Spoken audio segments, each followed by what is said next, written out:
الكلام حلو قوي معاكي يا رانيا بصراحة. فأنا دلوقتي اتكلمنا على التغيير في مراحل مختلفة. لما نوصل بقى للتغيير الأكبر للأهالي، إن دلوقتي ولادنا كبروا وعدينا في كل المراحل دي، ياي وده انت بدأتي تتأثري وأنا آه بسألك. لكن يمكن ما رح أقول من أصعب، لأنه لما بتكوني بالمرحلة بتفكري إنه هيدا أصعب مرحلة، مم. وكل مرحلة بتخلص يعني عن انت جد. تأثرتي وأنا لسه ما كملتش السؤال. يعني تأثرتي عشان حسيتي أنا آه هسألك.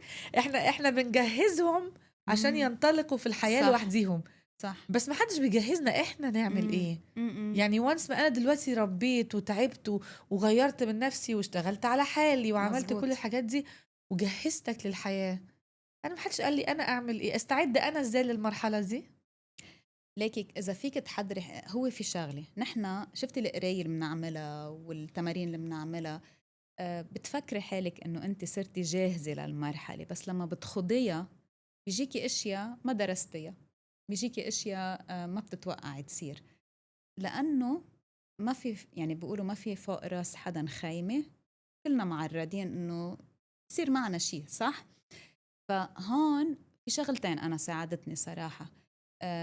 الايمان، يعني هذا كان بعده يعني اكبر عامل مساعد لإلي، انه انا عملت كل شيء علي وسلمتهم لشيء أكبر بكتير، امم بيقدر يحوطهم باللي لازم يعني ينعمل. نفس الوقت طب ما أنا إنه أنا ليش عندي هالخوف؟ كمان بدنا نرجع نقعد مع حالنا ونشوف، هل يا ترى تعلق؟ هل يا ترى إيجو؟ إنه في أنانية بالموضوع؟ وعن جد أنا ربيتهم لخليهم يروحوا؟ فهون كتير مهم الأهل، يعني وخصوصا الأم، إنه تقدر تلاقي شيء بالمقابل غير دور الأم. يعني أنت شخصيتك مش أم بس، هذا دور من الأدوار، وهذا شيء كتير مهم. نحط هالفاصل، لأنه ما بدي بين قاسي بالموضوع، بس مهم إنه المرأة تحافظ على كيانها شخصيتها وما تنسى حالها هي وعم بتربي. مش معناتها إذا فلوا رح تحس ياي فلوا مش هيك، بس لما بفلوا وهي صعبة تقدر تعمل البالانس اللي بدها إياه. يعني أنا صارت معي السنة الماضية من غير شر الكبار بأوروبا، كل واحد ببلد. الثالث كان عنده سفرة مع المدرسة، والتوينز صغار كانوا رايحين رحلة بالمدرسة بالإمارات، مش إنه برات انت الإمارات. مرة واحدة ما فيش حد في البيت وجوزي خالص؟ مسافر، اوف. سو البيت فاضي. مرق النهار كله ما حدا قال لي ماما. بتعرفي شو حسيت؟ ايه بقى؟ حسيت بامتنان، بتصدقي؟ قلت حمد لله إنه أنا عطيتهم كتير من حالي ومن وقتي، وبمحلات أنا وقفت شغل كنت قادرة، في محلات مراحل بتاخدي قرارات مضطرة تعمليهم، وإذا بتقدري كتير منيح. وكانوا في ناس يتمسخروا علي، أنت قاعدة عم تربي، يعني وصلني هيك دي كومنتس. مشكلة مجتمعات برضو. اه.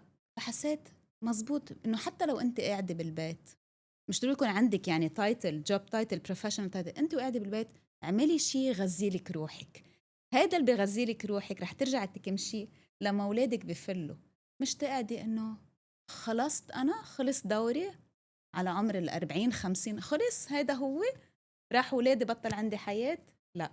انتي صح جدا، لان كمان فكرة ان انا اختار ان انا اكون ام مم. وما اشتغلش، او مم. لو انا عندي القدرة، ايه ما ده شغل. صح يعني الستيت هوم مام اللي صح. للاسف ممكن ساعات المجتمعات بتقلل منها، بقولوا اللي هو انا انتي بس انتي ام، مجرد شو ام. بس يعني ام؟ ايه انتي مجرد ام؟ انا قاعدة في بالعكس. البيت، ما انا قررت ان انا ما هو اولا لو ظروفي تسمح لي ان انا ما اشتغلش، او لو كان باختياري ان انا صح. اقعد في البيت مع ولادي، ده شغل فول تايم، ده مية انا ما باخدش بالمية بريك. 100%. هي الحتة الحلوة هو اني صح، في اجيال كتيرة جت قبلينا، لما احنا كبرنا ولما احنا مشينا هم حسوا طب انا صار اعمل ايه معهم بقى ديبرشن. دلوقتي؟ اعمل ايه انا؟ ما انا ما مزبوط كانش ورايا حاجة غيركم، اعمل ايه انا بقى مزبوط. دلوقتي؟ وهون بيصيروا يخنقون للولاد، هون بيصيروا كتير صعب انه يخلوهم يروحوا، بيصيروا يحسوا طب ما انا كل هالسنين ضحيت كرمالكم لتحملوا حالكم وتفلوا. اه هذا الفخ، هذا اللي ما بدنا نعلق فيه. فكمان الطريقة اللي نحن بنحكي فيها مع حالنا، حتى لو خطر عبالك هالأفكار هودي، كوني متعاطفة مع حالك. إنه عن جد مراحل الأمومة صعبة، بس هي مراحل أنا سميتها هديك المرة وكتبتها بكتاب جديد عن مرحلة الأولاد بس يفلوا. هلا إن شاء الله يعني سون الكتاب اللي جاي الثاني هيكون عن عن how to let go of your kids، يعني leaving the nest. واو فكتبت واحدة من الجمل إنه الأمومة هي رحلة عبارة عن letting go من الولادة، صح؟ هذا physical letting go على الولادة.